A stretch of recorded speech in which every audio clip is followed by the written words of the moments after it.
Robert Bloch. El vampiro estelar.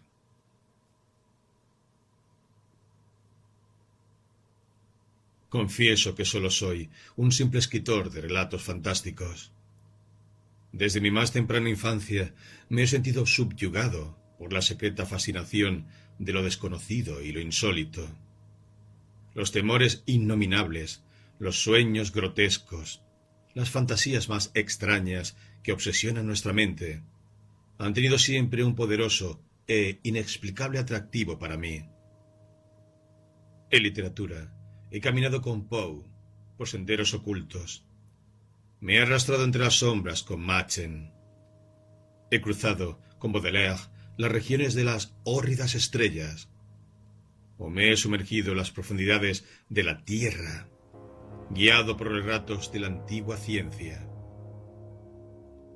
Mi escaso talento para el dibujo me obligó a intentar describir con torpes palabras los seres fantásticos que moran en mis sueños tenebrosos. Esta misma inclinación por lo siniestro se manifestaba también en mis preferencias musicales. Mis composiciones favoritas eran la Suite de los Planetas y otras del mismo género. Mi vida interior se convirtió muy pronto en un perpetuo festín de horrores fantásticos, refinadamente crueles. En cambio, mi vida exterior era insulsa. Con el transcurso del tiempo me fui haciendo cada vez más insociable, hasta que acabé por llevar una vida tranquila y filosófica en un mundo de libros y sueños. El hombre debe trabajar para vivir. Incapaz, por naturaleza, de todo trabajo manual, me sentí desconcertado en mi adolescencia ante la necesidad de elegir una profesión. Mi tendencia a la depresión vino a complicar las cosas, y durante algún tiempo estuve bordeando el desastre económico más completo. Fue cuando me decidí a escribir. Adquirí una vieja máquina de escribir, un montón de papel barato y unas hojas de carbón. Nunca me preocupó la búsqueda de un tema. ¿Qué mejor venero que las ilimitadas regiones de mi viva imaginación? Escribiría sobre temas de horror y oscuridad y sobre el enigma de la muerte. Al menos, en mi inexperiencia y candidez, este era mi propósito. Mis primeros intentos fueron un fracaso rotundo. Mis resultados quedaron lastimosamente lejos de mis soñados proyectos. En el papel, mis fantasías más brillantes se convirtieron en un revoltijo insensato de pesados adjetivos, y no encontré palabras de uso corriente con que expresar el terror portentoso de lo desconocido. Mis primeros manuscritos resultaron mediocres, vulgares. Las pocas revistas especializadas de este género los rechazaron con significativa unanimidad. Tenía que vivir. Lentamente, pero de manera segura, comencé a ajustar mi estilo a mis ideas. Trabajé laboriosamente las palabras, las frases y las estructuras de las oraciones. Trabajé duramente en ello. Pronto aprendí lo que era sudar. Y por fin, uno de mis relatos fue aceptado. Después, un segundo, y un tercero, y un cuarto. Enseguida comencé a dominar los trucos más elementales del oficio, y comencé finalmente a vislumbrar mi porvenir con cierta claridad. Retorné con el ánimo más ligero a mi vida de ensueños y a mis queridos libros. Mis relatos me proporcionaban medios un tanto escasos para subsistir, y durante cierto tiempo no pedí más a la vida. Pero esto duró poco. La ambición, siempre engañosa, fue la causa de mi ruina. Quería escribir un relato real, no uno de esos cuentos efímeros y estereotipados que producía para las revistas, sino una verdadera obra de arte. La creación de semejante obra maestra llegó a convertirse en mi ideal. Yo no era un buen escritor, pero ello no se debía enteramente a mis errores de estilo. Presentía que mi defecto fundamental radicaba en el asunto escogido. Los vampiros, hombres lobos, los profanadores de cadáveres, los monstruos mitológicos, constituían un material de escaso mérito.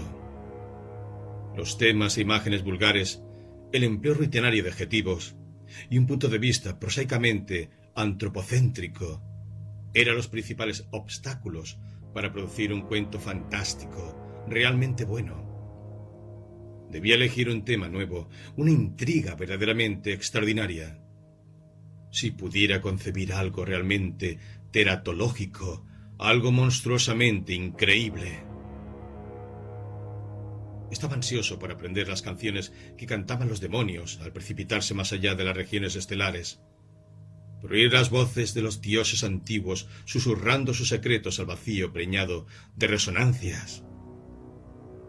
Deseaba vivamente conocer los terrores de la tumba, el roce de las larvas en mi lengua, la dulce caricia de una podrida mortaja sobre mi cuerpo. Anhelaba hacer mías las vivencias que yacen latentes en el fondo de los ojos vacíos de las momias, y ardía en deseos de aprender la sabiduría que sólo el gusano conoce. Entonces podría escribir la verdad, y mis esperanzas se realizarían cabalmente. Busqué el modo de conseguirlo. Serenamente comencé a escribirme con pensadores y soñadores solitarios de todo el país.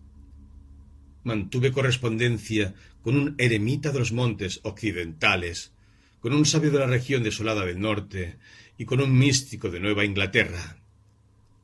Por medio de éste tuve conocimiento de algunos libros antiguos que eran tesoro y reliquia de una ciencia extraña. Primero me citó con mucha reserva algunos pasajes del legendario Necronomicon. Luego se refirió a cierto libro de Eibon, que tenía fama de superar a los demás por su carácter demencial y blasfemo. Él mismo había estudiado aquellos volúmenes que recogían el terror de los tiempos originales, pero me prohibió que ahondara demasiado en mis indagaciones. Me dijo que, como hijo de la embrujada ciudad de Arkham, donde aún palpitan y acechan sombras de otros tiempos, había oído cosas muy extrañas, por lo que decidió apartarse prudentemente de las ciencias negras y prohibidas. Finalmente, después de mucho insistirle, consintió de mala gana en proporcionarme los nombres de ciertas personas que, a su juicio, podrían ayudarme en mis investigaciones. Mi corresponsal era un escritor de notable brillantez. Gozaba de una sólida reputación en los círculos intelectuales más exquisitos, y yo sabía que estaba tremendamente interesado en conocer el resultado de mi iniciativa. Tan pronto como su preciosa lista estuvo en mis manos, comencé una masiva campaña postal con el fin de conseguir los libros deseados. Dirigí mis cartas a varias universidades, a bibliotecas privadas, a astrólogos afamados y a dirigentes de ciertos cultos secretos de nombres oscuros y sonoros. Pero aquella labor estaba destinada al fracaso. Sus respuestas fueron manifiestamente hostiles. Estaba claro que quienes poseían semejante ciencia se enfurecían ante la idea de que sus secretos fuesen desvelados por un intruso. Posteriormente, recibí varias cartas anónimas, llenas de amenazas, e incluso una llamada telefónica verdaderamente alarmante. Pero lo que más me molestó fue darme cuenta de que mis esfuerzos habían resultado fallidos. Negativas, evasivas, desaires, amenazas. Aquello no me servía de nada. Debía buscar, por otra parte, las librerías. Quizá descubriese lo que buscaba en algún estante olvidado y polvoriento. Entonces comencé una cruzada interminable. Aprendí a soportar mis numerosos desengaños con impasible tranquilidad. En ninguna de las librerías que visité habían oído hablar del espantoso Necronomicon, del maligno libro de Eibon, ni del inquietante Cultes de Gula. La perseverancia acaba por triunfar. En una vieja tienda de la calle Chaude d'Herbon, en unas estanterías enconadas, acabé por encontrar lo que estaba buscando. Allí, encajado entre dos ediciones centenares de Shakespeare, descubrí un gran libro negro con tapas de hierro. En ellas, grabado a mano, se leía el título De Vermis Mysteris, Misterios del Gusano. El propietario no supo decirme de dónde procedía el libro aquel, y quizá lo había adquirido hace un par de años en algún lote de libros de segunda mano. Era evidente que desconocía su naturaleza, ya que me lo vendió por $1. Encantado por su inesperada venta, me envolvió el pesado mamotreto y me despidió con amable satisfacción. Yo marché apresuradamente con mi precioso botín debajo del brazo. Lo que había encontrado. Ya tenía referencias del libro. Su autor era Ludwig Prien y había perecido en la hoguera inquisitorial en Bruselas, cuando los juicios por brujería estaban en su apogeo. Había sido un personaje extraño, alquimista, nigromante y mago de gran reputación. Alardeaba de haber alcanzado una edad milagrosa, cuando finalmente fue inmolado por el fiero poder secular. De él se decía que se proclamaba el único superviviente de la Novena Cruzada y exhibía como prueba ciertos documentos mohosos que parecían atestiguarlo. Lo cierto es que, en los viejos cronicones, el nombre de Ludwig Prien figuraba entre los caballeros servidores de Montserrat, pero los incrédulos lo seguían considerando como un chiflado y un impostor, a lo sumo descendiente de aquel famoso caballero. Ludwig atribuía sus conocimientos de hechicería a los años en que había estado cautivo entre los brujos y encantadores de Siria, y hablaba a menudo de sus encuentros con los djinns y los ifrits de los antiguos mitos orientales. Se sabe que pasó algún tiempo en Egipto, y entre los santones libios circulan ciertas leyendas que aluden a las hazañas del viejo adivino en Alejandría. En todo caso, pasó sus postreros días en las llanuras de Flandes, su tierra natal, habitando, lugar muy adecuado, las ruinas de un sepulcro prerromano que se alzaba en un bosque cercano a Bruselas. Se decía que allí moraba en las sombras, rodeado de demonios familiares y terribles sortilegios. Aún se conservan manuscritos que dicen, en forma un tanto evasiva, que era asistido por compañeros invisibles y servidores enviados de las estrellas. Los campesinos evitaban pasar la noche por el bosque donde habitaba. No le gustaban ciertos ruidos que resonaban cuando había luna llena y preferían ignorar qué clase de seres se prosternaban ante los viejos altares paganos que se alzaban, medio desmoronados, en lo más oscuro del bosque. Sea como fuere, después de ser apresado Prien por los esbirros de la Inquisición, nadie vio las criaturas que había tenido a su servicio. Antes de destruir el sepulcro donde había morado, los soldados lo registraron a fondo y no encontraron nada. Seres sobrenaturales, instrumentos extraños, pócimas, todo había desaparecido de la manera más misteriosa. Hicieron un minucioso reconocimiento del bosque prohibido, pero sin resultado. Sin embargo, antes de que terminara el proceso de Prien, saltó sangre fresca a los altares y también en el potro de tormento. Pero ni con las más atroces torturas lograron romper su silencio.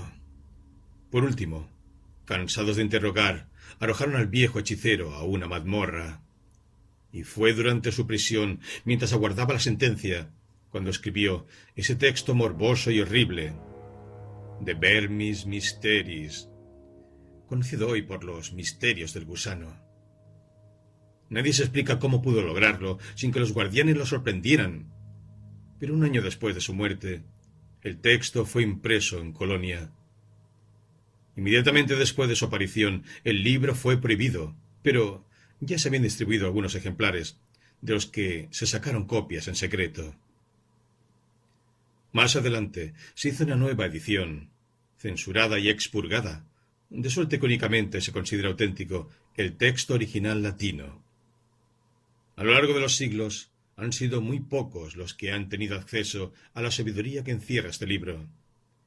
Los secretos del viejo mago solo son conocidos hoy por algunos iniciados, quienes, por razones muy concretas, se oponen a todo intento de propagarlos.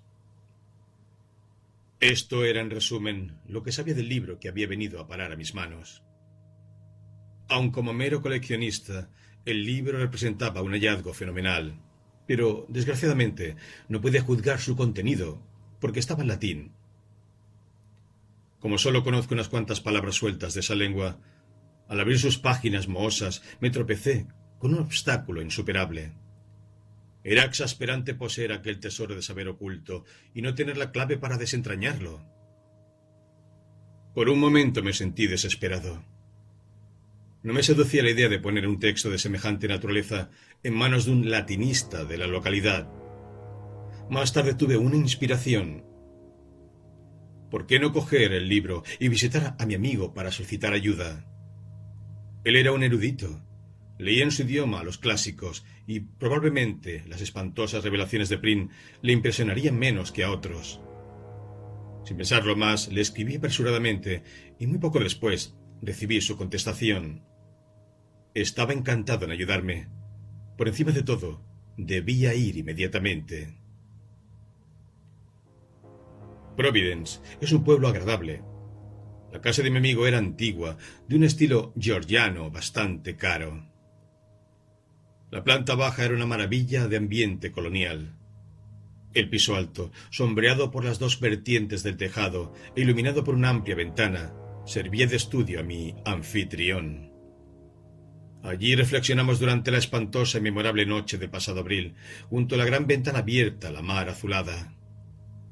Era una noche sin luna, una noche lívida, en que la niebla llenaba la vacía oscuridad de sombras aladas. Todavía puedo imaginar con nitidez la escena. La pequeña habitación iluminada por la luz de la lámpara, la mesa grande, las sillas de alto respaldo. Los libros tapizaban las paredes. Los manuscritos se apilaban aparte en archivadores especiales. Mi amigo y yo estábamos sentados junto a la mesa, ante el misterioso volumen.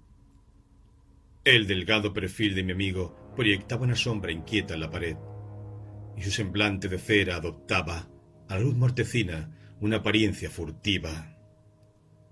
En el ambiente flotaba como el presagio de una portentosa revelación. Yo sentía la presencia de unos secretos que acaso no tardarían en revelarse.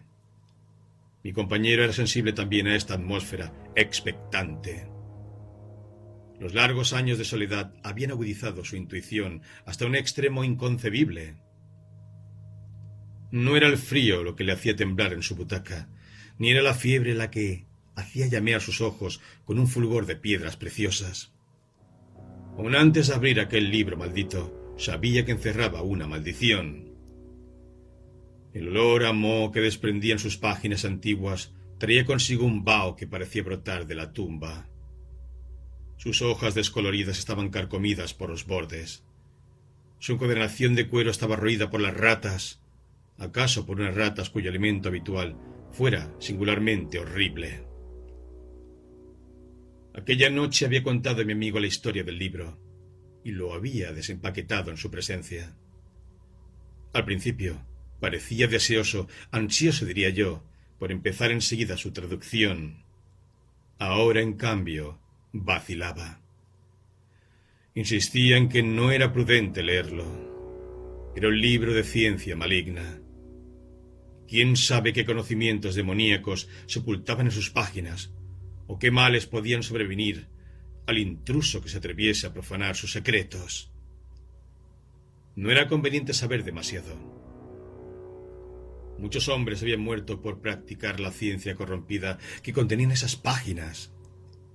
Me rogó que abandonara mi investigación, ahora que no la había leído aún, y que tratara de inspirarme en fuentes más saludables. Fui un necio. Rechacé precipitadamente sus objeciones con palabras vanas y sin sentido. Yo no tenía miedo. Podíamos echar al menos una mirada al contenido de nuestro tesoro. Comienza a pasar hojas. El resultado fue decepcionante. Su aspecto era el de un libro antiguo y corriente, de hojas amarillentas y medio deshechas, impreso en gruesos caracteres latinos. Y nada más. Ninguna ilustración, ningún grabado alarmante. Mi amigo no pudo resistir la tentación de saborear semejante rareza bibliográfica. Al cabo de un momento se levantó para echar una ojeada al texto por encima de mi hombro. Luego, con creciente interés, empezó a leer en voz baja algunas frases en latín. Por último, vencido ya por el entusiasmo, me arrebató el precioso volumen, se sentó junto a la ventana y se puso a leer pasajes al azar. De cuando en cuando los traducía al inglés. Sus ojos relampagueaban con un brillo salvaje. Su perfil cadavérico expresaba una concentración total en los viejos caracteres que cubrían las páginas del libro. Cuando traducía en voz alta, las frases retumbaban como una letanía del diablo. Luego, su voz se debilitaba hasta convertirse en un siseo de víbora. Yo tan solo comprendí algunas frases sueltas porque, en su ensimismamiento, parecía haberse olvidado de mí. Estaba leyendo algo referente a hechizos y encantamientos. Recuerdo que el texto aludía a ciertos dioses de la adivinación, tales como el padre Yig, Han el Oscuro y Beatis, cuya barba estaba formada de serpientes. Yo temblaba. Ya conocía sus nombres terribles. Pero más habría temblado si hubiera llegado a saber lo que estaba a punto de ocurrir. Y no tardó en ocurrir. De repente, mi amigo se volvió hacia mí, preso de una gran agitación. Con voz chillona y excitada me preguntó si recordaba las leyendas sobre las hechicerías de Prin y los relatos sobre servidores invisibles que había hecho venir desde las estrellas. Dije que sí, pero sin comprender la causa de su repentino frenesí. Entonces me explicó el motivo de su agitación. En el libro, en un capítulo que trataba de los demonios familiares, había encontrado una especie de plegaria o conjuro que tal vez fuera el que Prin había empleado para atraer a sus invisibles servidores desde los espacios ultraterrestres. Ahora lo iba a escuchar. Él me lo leería. Yo permanecí sentado como un tonto, ignorante de lo que iba a pasar. ¿Por qué no gritaría entonces? ¿Por qué no trataría de escapar o de arrancarle de las manos aquel códice monstruoso? Pero yo no sabía nada, y me quedé sentado donde estaba, mientras mi amigo, con voz quebrada por la violenta excitación, leía una larga y sonora invocación. Tibi magnum innominandum signa stellarum, nigrarum et bufaniformis sadoquae sigillum. El ritual siguió adelante. Las palabras alzaron como aves nocturnas de terror y muerte. Temblaron como llamas en el aire tenebroso y contagiaron su fuego letal a mi cerebro. Los acentos atronadores de mi amigo producían un eco infinito, más allá de las estrellas más remotas. Era como si su voz, a través de enormes puertas primordiales, alcanzara regiones exteriores a toda dimensión en busca de su oyente y lo llamara a la tierra. ¿Era todo una ilusión? No me paré a reflexionar. Y aquella llamada, proferida de manera casual, obtuvo respuesta. Apenas había apagado la voz de mi amigo en nuestra habitación, cuando sobrevino el terror. El cuarto se tornó frío. Por la ventana entró aullando un viento repentino que no era de este mundo. En él cabalgaba como un plañido, como una nota perversa y lejana. Al oírla, el semblante de mi amigo se convirtió en una pálida máscara de terror. Luego, las paredes crujieron y las hojas de la ventana se combaron ante mis ojos atónitos. Desde la nada que se abría más allá de la ventana, llegó un súbito estallido de lúbrica risa, unas carcajadas histéricas que parecían producto de la más completa locura. Aquellas carcajadas que no profería boca alguna alcanzaron la última quinta esencia del horror. Lo demás ocurrió a una velocidad pasmosa. Mi amigo se lanzó hacia la ventana y comenzó a gritar, manoteando como si quisiera zafarse del vacío. A la luz de la lámpara vi sus rasgos contraídos en una mueca de loca agonía. Un momento después, su cuerpo se levantó del suelo y comenzó a doblarse hacia atrás, en el aire, hasta un grado imposible. Inmediatamente, sus huesos se rompieron con un chasquido horrible y su figura quedó colgando en el vacío. Tenía los ojos vidriosos y sus manos se crispaban compulsivamente como si quisiera agarrar algo que yo no veía. Una vez más se oyó aquella risa besánica, pero ahora provenía de dentro de la habitación. Las estrellas oscilaban en roja angustia. El viento frío silbaba estridente en mis oídos. Me encogí en mi silla, con los ojos clavados en aquella escena aterradora que se desarrollaba ante mí. Mi amigo empezó a gritar. Sus alaridos se mezclaban con aquella risa perversa que surgía del aire. Su cuerpo combado, suspendido en el espacio, se dobló nuevamente hacia atrás, mientras la sangre brotaba de su cuello desgarrado como agua roja de un surtidor. Aquella sangre no llegó a tocar el suelo. Se detuvo en el aire y cesó la risa, que se convirtió en un gorgoteo nauseabundo. Dominado por un vértigo del horror, lo comprendí todo. La sangre estaba alimentando a un ser invisible del más allá. ¿Qué entidad del espacio había sido invocada tan repentina e inconscientemente? ¿Qué era aquel monstruo vampiro que yo no podía ver? Después, aún tuvo lugar una espantosa metamorfosis. El cuerpo de mi compañero se encogió, marchito ya y sin vida. Por último, cayó en el suelo y quedó horriblemente inmóvil. Pero en el aire de la estancia sucedió algo pavoroso.